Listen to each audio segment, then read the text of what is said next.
Hi Telugu one viewers, ఈరోజు మనము bariatric surgery చేసుకున్న తర్వాత బరువు తగ్గడానికి ఎలాంటి ఆహార నియమాలు పాటించాలో దాని గురించి తెలుసుకుందాము.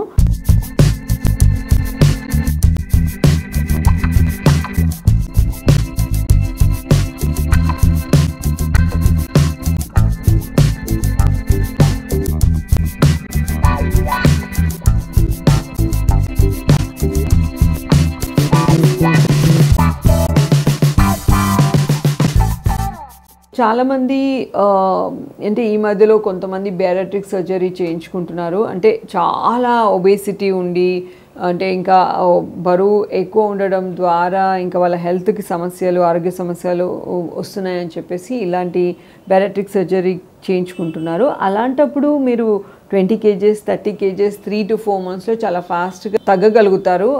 ఆటోమేటిక్గా మీ బాడీలో వచ్చే మార్పు వల్ల, ప్లస్ మీ ఇంటెస్టైనల్ పౌచ్ చిన్నగా ఉండడం ద్వారా మీకు తొందరగా సటియేటీ, ఆకలి తగ్గడము ద్వారా ఫాస్ట్గా బరువు తగ్గుతారు. అయితే చాలామంది ఇప్పుడు ఫేస్ చేస్తున్న ప్రాబ్లం ఏంటంటే కొన్ని రోజుల తర్వాత వాళ్ళకి ఆకలి చాలా ఎక్కువ అవడము, లేకపోతే మళ్ళీ అంటే ఇంకా ఫర్దర్ వెయిట్ లాస్ ఉండకపోవడము, ఆర్ మళ్ళీ మెల్లగా స్లోగా వెయిట్ గెయిన్ సమస్యకి గురి అవుతున్నారు. సో అప్పుడు వాళ్ళు చాలా కన్ఫ్యూజ్ అయిపోతారు, చాలా బాధపడుతూ ఉంటారు అన్నమాట. అయ్యో మేము చాలా సర్జరీ చేయించుకున్నాము, అయినా కూడా మేము బరువు కంట్రోల్లో పెట్టుకోలేకపోతున్నామని.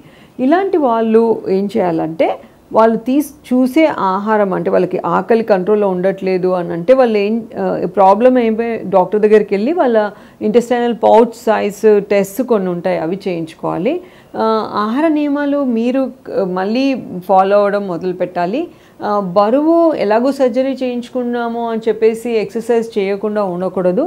అలా చేసినప్పుడు ఏమవుతుందంటే మీ శరీరము సహజంగా ఖర్చు పెట్టే ఎనర్జీ లెవెల్స్ బాగా తగ్గిపోతాయి. అప్పుడు రాను సేమ్ బ్యారియాట్రిక్ సర్జరీ ఎఫెక్ట్ కూడా శరీరం పైన ఎక్కువ ప్రభావం చూపించదు.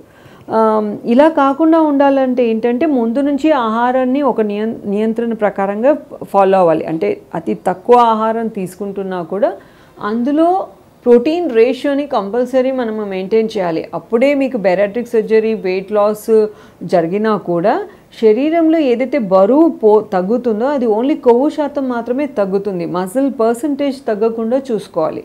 ఎక్సర్సైజ్ చేయడం ద్వారా ఆహారంలో ప్రోటీన్ రేషియోస్ తగ్గకుండా మెయింటైన్ చేసినప్పుడు ఈ ప్రాబ్లమ్స్ రాకుండా ఉంటాయి. అలాగే డాక్టర్ గారు సజెస్ట్ చేసినట్టు మైక్రోన్యూట్రియన్స్ ట్యాబ్లెట్స్ తప్పనిసరిగా తీసుకోవాలి. అంటే vitamin D, B12, B complex vitamins ఇవన్నీ డైలీ కంపల్సరీ చేసుకోవాలి. ఎందుకంటే మీ బాడీ వాటిని సింథసైజ్ చేసుకునే శక్తి ఉండదు.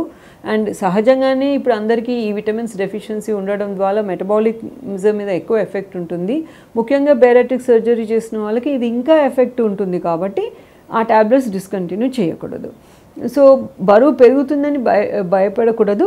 చక్కటి అంటే డైట్ ప్లాన్ ద్వారా మీకు ఆకలి ఎక్కువ వేయకుండా, అంటే ప్రోటీన్ రేషియోస్ని మెయింటైన్ చేసుకుంటూ ఈజీగా మనము డైట్ని అడ్హర్ చేసుకోవచ్చు. వెజిటేరియన్స్ అయినప్పుడు ఏంటంటే కొంచెం అంటే ప్రోటీన్ సప్లిమెంట్స్ యూజ్ చేసుకొని, అంటే ఎక్కువ పనీర్, టోఫు లాంటివి వాడి వెజిటబుల్స్ బ్యాలెన్స్ మెయింటైన్ చేస్తూ ఈ చేంజ్ని మనం తీసుకోవచ్చు.